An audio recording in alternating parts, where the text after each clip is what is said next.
Hi friends, hope you are doing well.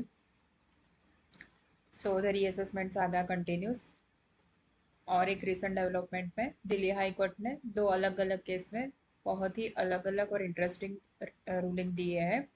एक ruling में Delhi high court ने SSC की फेवर में दिया है और दूसरी रूलिंग रेवेन्यू की फेवर में आई है। दोनों ही केस रिलेटेड है 148A डी के ऑर्डर के अगेंस्ट जो रिट पिटिशन फाइल की थी एसएससी ने pursuant to Supreme Court ruling and consequent circular of the CBDT.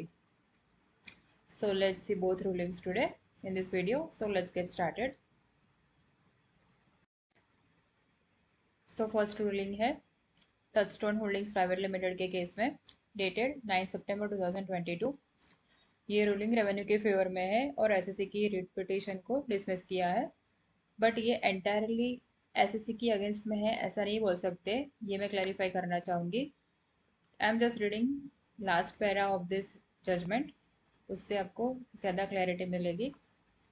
Para 17. Accordingly, the present writ petition along with the pending application is dismissed. However, this court clarifies that the assessing officer shall decide the matter on its own merits without being influenced by any observation made in the present order except the issue of limitation. So, EO को वापस consider करने के लिए बोला है high court ने, और इस केस में हाई कोर्ट ने without going into merits of the case जो एसएससी की आर्ग्यूमेंट थी बेस्ड ऑन लॉ कि 149 का जो प्रोवाइजो है ये केस रिलेटेड था 1314 के लिए, तो बेस्ड ऑन आर्ग्यूमेंट कि ये टाइम बार हो गया है, तो उस आर्ग्यूमेंट को हाई कोर्ट ने रिजेक्ट कर दिया। So let's see, present writ petition has been challenging the order dated so and so passed under 148 AD of the Income Tax Act. Notice dated so and so issued under 148 and the CBDT instruction so and so.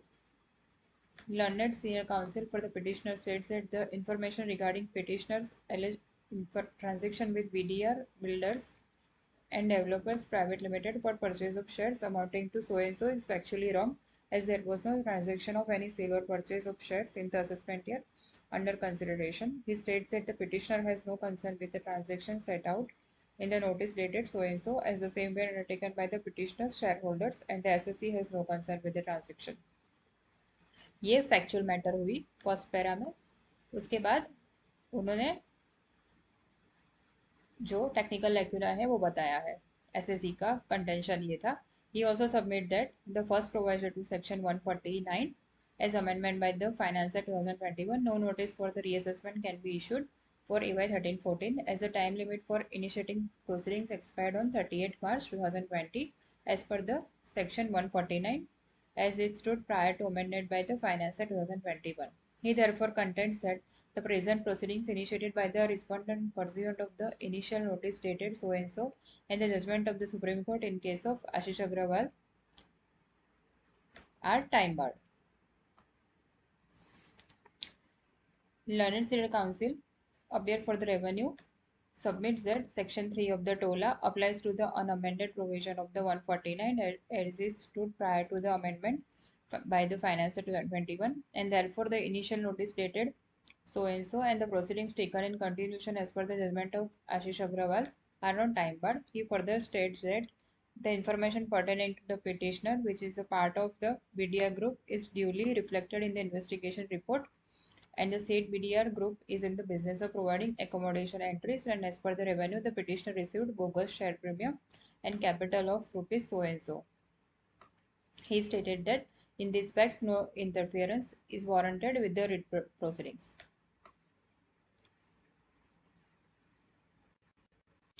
Now let's see court ने क्या कहा. This court is of the view that the aforesaid facts put forth are disputed question of facts which cannot be adjudicated by the writ court exercising jurisdiction under article 226 of the constitution. यानी court ने ऐसा बोला कि ये जो disputed facts है वो रीट के जरिए एंटरटेन नहीं हो सकते, तो कोर्ट ने based on question of fact को कंसिडर नहीं किया, बट कोर्ट ने जो टेक्निकल लैक्यूना की आर्ग्यूमेंट थी उसको कंसिडर किया यहाँ।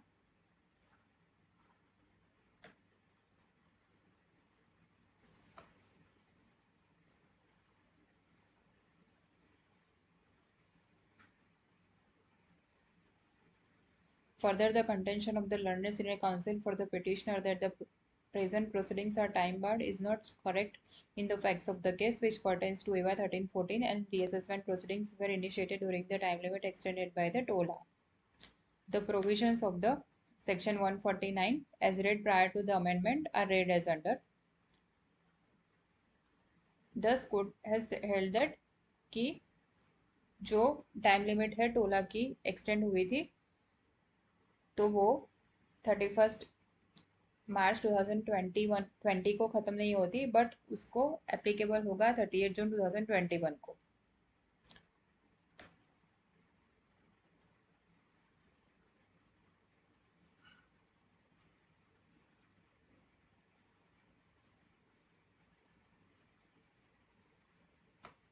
See, यहाँ court has held that as noted above, the time limit for the initiating assessment proceedings for EY 1314 stood extended till 30th June 2021. The petitioner does not dispute the said facts. Consequently, reassessment notice issued on 29 June 2021, which has been issued within the extended period, is not time barred.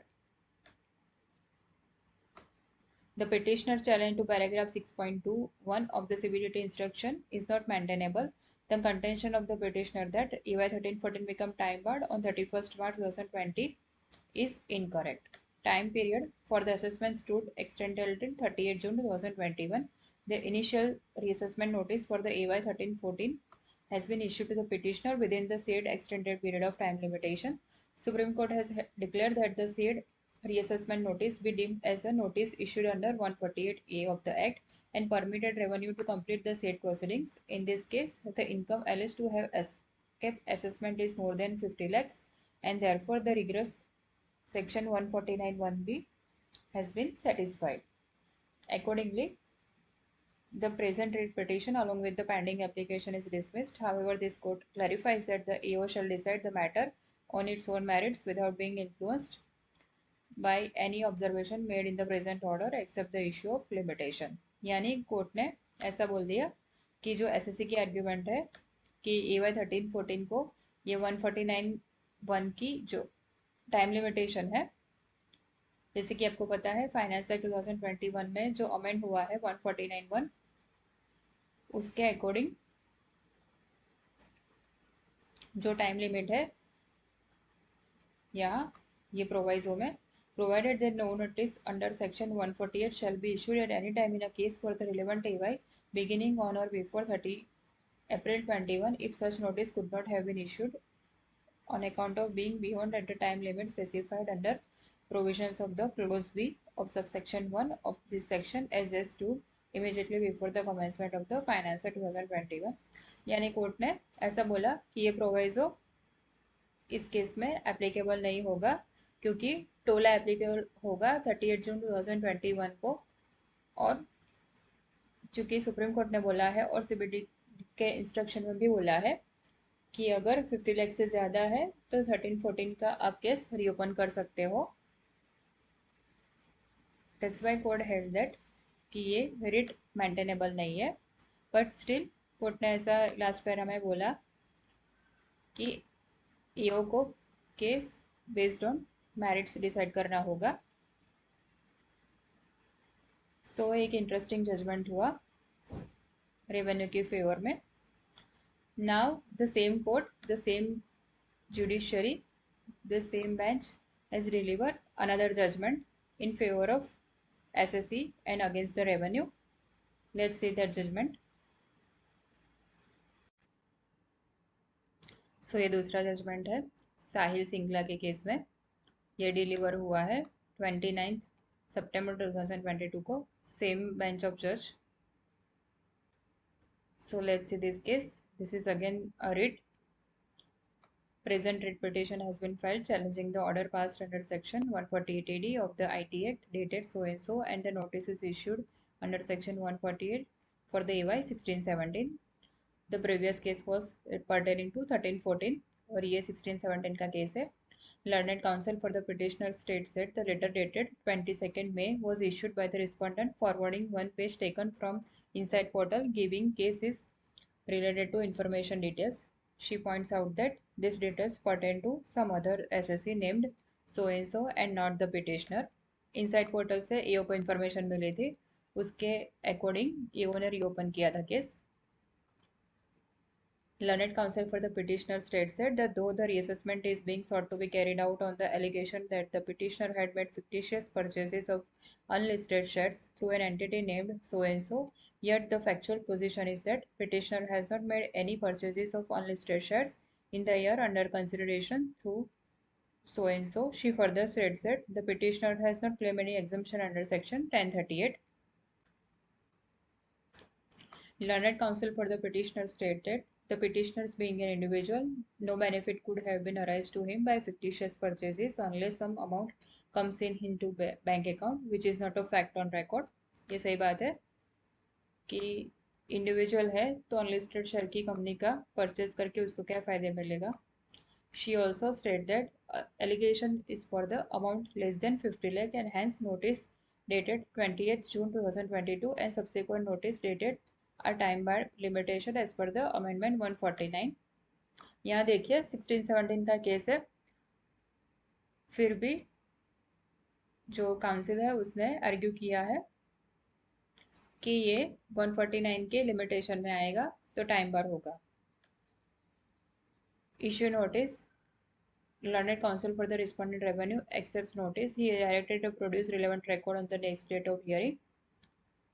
Now, in pursuant to the aforesaid order, Mr. So-and-so, assessing officer, is personally present in the court. He has today in court handed over the filing pertaining to the petitioner. AO को court में समन किया. Perusal of the file reveals that the alleged transaction of the fictitious purchase of the unlisted shares had been carried out by the petitioner in the financial year 1617 and not in the AY 1617 as alleged notice issued. EO admits that there are mistakes in notice and in order passed under section 148 AD. However, he states that the mistake in name of the SSC as well as in assessment year was due to incorrect information being uploaded on the inside portal. This court is of the view that even if there was mistake in the information uploaded on the inside portal, EO, after verifying the original record, should have taken steps to get the correct error rectified. In any event, EO in impugned order has also not dealt with the submissions and contentions advanced by the petitioner SSC. This court sets aside the impugned order passed under section 148 and notice issued under so and so and remands the matter back to EO for a fresh decision in accordance with the law. It is clarified that EO shall pass an order under section 148D to assessment AY 1617 only if the law permits that the respondent revenue to take further steps in the matter, they shall be at liberty to do so. Needless to state that if and when the such steps are taken, if the petitioner is a grievance, he shall be at liberty to take its remedies in accordance with the law. Accordingly, present writ petition and application stands disposed of. देखिए यहाँ इस case में और जो मैंने previous case discuss किया touch zone पे, उसमें फंडामेंटल डिफरेंस है. वहाँ एसएससी ने जो टेक्निकल लेक्यूना है 149 का उस पर कमेंट करके रेवेन्यू को चैलेंज किया था. बट इस केस में प्योरली फैक्ट्स बेस्ड था कि जो नोटिस इशू हुई थी वो जो ट्रांजेक्शन मेंशन है वो एसएससी ने किए ही नहीं है, तो ये रिट ऑब्वियसली एसएससी की फेवर में ही आने वाली थी.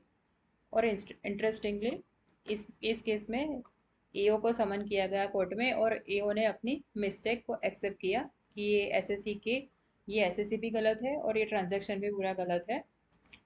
तो इसको ईओ को वापस उसको कंसिडर करके वापस उसको ऑर्डर करने का कोर्ट ने यहाँ ऑर्डर किया है.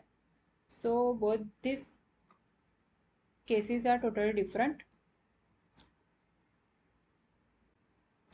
ये रिसेंट केस में दिल्ली हाई कोर्ट ने जो टेक्निकल लेक्यूना है उसकी भी एक आर्गुमेंट हुई है, बट उस पर उन्होंने कोई कमेंट नहीं किया है. उन्होंने स्ट्रेट अवे फैक्चुअल में जाके ही पूरा डिसीजन अपना डिलीवर किया है. So this is very interesting decision. So यहाँ लगता है कि Delhi high court is in mood कि वो जो टेक्निकल लेक्यूना है उसको कंसिडर नहीं करेंगी, बट अगर आपका जो फैक्ट्स अगर आपके फेवर में है तो आपने रिट पिटिशन फाइल की है तो आपकी रिट आपके फेवर में ही डिस्पोज होगी। सो आई होप ये आपको वीडियो पसंद आई होगी और इस वीडियो के ज़रिए आपको दो इंटरेस्टिंग डिसीजंस जो कि दिल्ली हाई कोर्ट ने रिसेंटली डिलीवर किया है उसके बारे में आपको जानकारी मिली होगी। Thanks for watching my video. Thank you. Have a good day. Bye.